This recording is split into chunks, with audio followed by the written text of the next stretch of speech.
into a costume. Not that I know what it's like to get into a girl's bathing suit. That's a lie. Welcome back to another episode of Just a Pinch. Today, we're going to be making carrot cake. It's lockdown version 2.0 at the moment. Rainy, it's miserable, it's cold outside in London. First thing that you need to do when you're making a carrot cake, you need to prepare your baking tins. I've got 2 of these. There's a bit of a trick to doing this. Cut yourself a nice square and you fold it into a square like that, right? I'm winging this, I don't know. Fold it into another square like that, then into a triangle, pointed side back over like that. So you kind of now made like a cone. Like, I just get a feeling this is not going to work. Taking what's the point in the middle? It's the radius. No, it's the center. It's literally called the center. Center of the pan with your cone shape. Cut a nice circle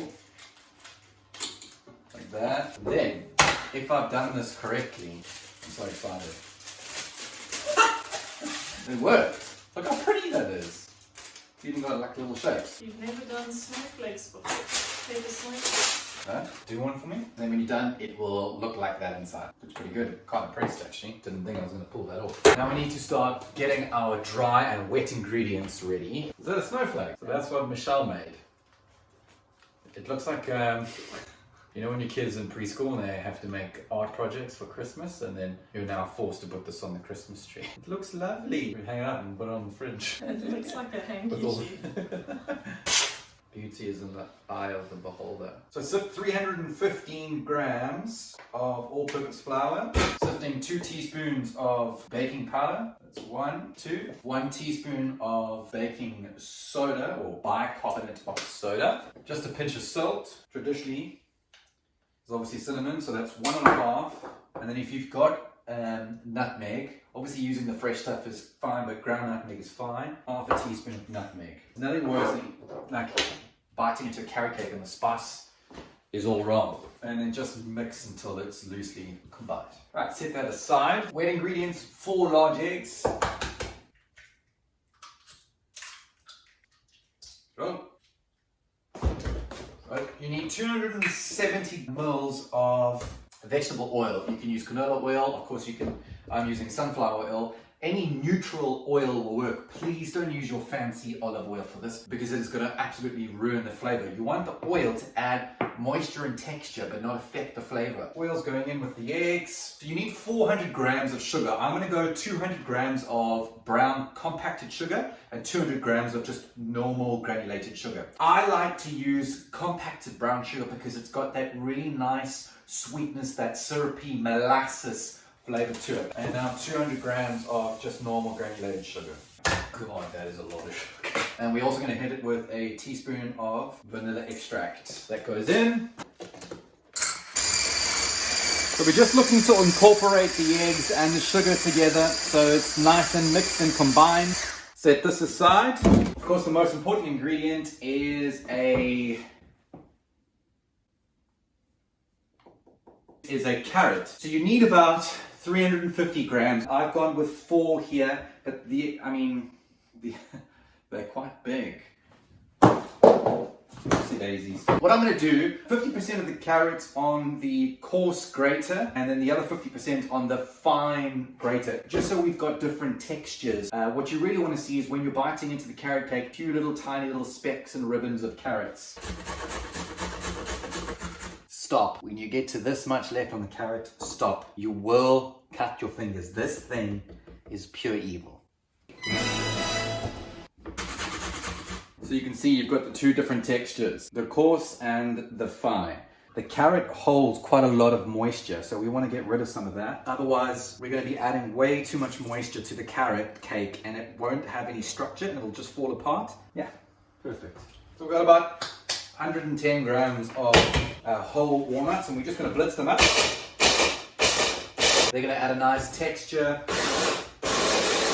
and a nice nuttiness to the cake.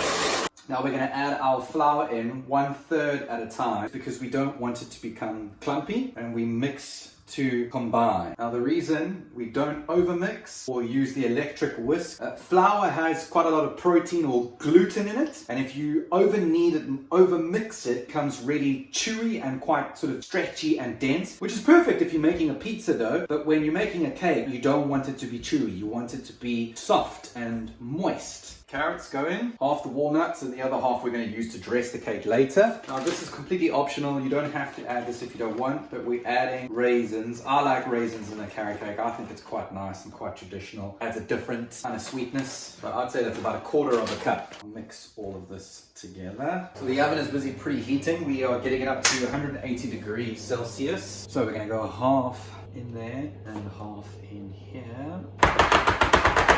Tap it out because you want it to be nice and flat, because obviously we're going to layer the two cakes on top of each other. Oven's ready, let's pop them in. We're going to bake them for between 30 and 35 minutes, or when you put a skewer in and you pull it out and it's dry, it's no longer moist. And then we'll cool them down and then we'll make our cream cheese topping. So for now, go chill out, go and have a bathroom break. In fact... Hey, Simon here. If you like this video, well, hit the like button. Even better, hit subscribe. It really does help me. Right, let's get back to the video then, shall we? Right, the alarm's gone off. It's time to check our cakes. Wow, those look good. Let's do a little poke test. And it should be dry. And it is.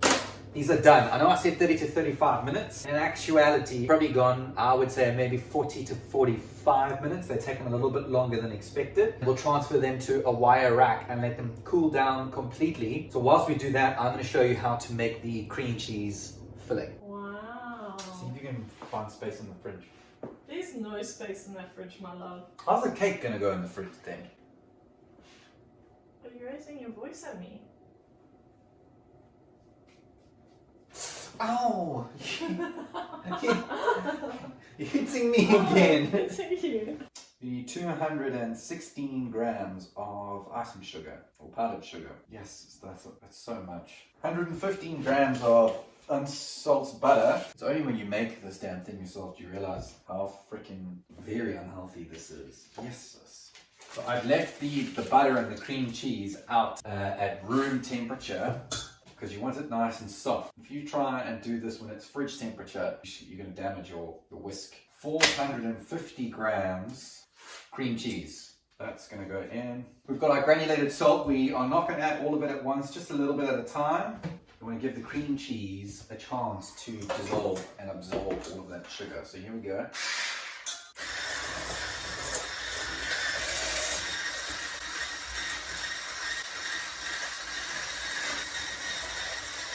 Teaspoon of vanilla extract. Now you need to whisk it until it is combined, until it is smooth, until it starts going white. If it's too runny, add more sugar. If it's too thick, you can add a little bit more cream cheese or maybe a little bit more butter. Okay. Thick and glossy and smooth. Right, it's time to do the layering of the cake. So we've got our 2 sponges, we've got some crushed walnuts, we've got some toasted whole walnuts, and of course we've got our cream cheese filling. So your cake sits nicely. Okay, so we're just cutting it, just the top off, so that it's a nice flat, even surface for the second layer.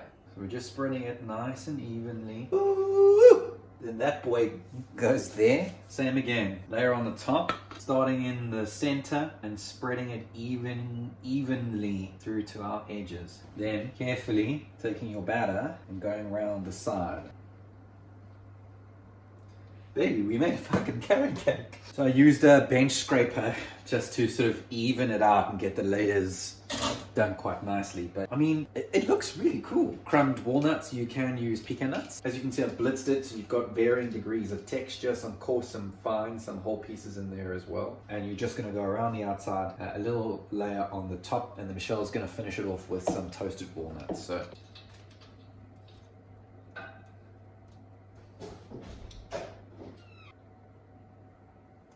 Yes, that looks freaking awesome. It's not quite ready. The cream cheese filling is at room temperature. You need to put this in the fridge, pop it in there for about 30 minutes to 45 minutes, just to let it sort of harden up a little bit, and then we will be ready to serve.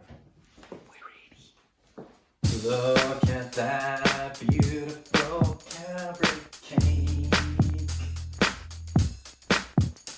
Ladies and gentlemen, introducing carrot cake! Pew!